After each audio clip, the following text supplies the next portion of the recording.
ஓசூர் அருகே கெலவரப்பள்ளி நீர்த்தேக்க அணையில் நீர்ப்பாசனத்துறை அதிகாரிகள் ஆய்வு செய்தனர்.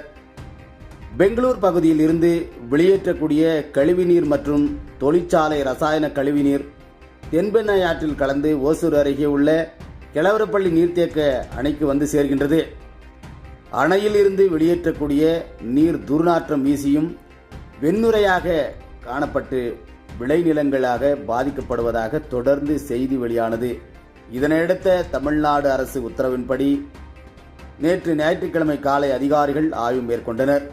இந்த ஆய்வில் மத்திய நீர்வளத்துறை சேர்மேன் குஸ்க் வின்டர் ஓரா, முதன் தலைமை பொறியாளர் அசோகன், ஓசூர் பொதுப்பணித்துறை பொன்னிவளவன் ஆகியோர் தலைமையில் 15க்கும் மேற்பட்ட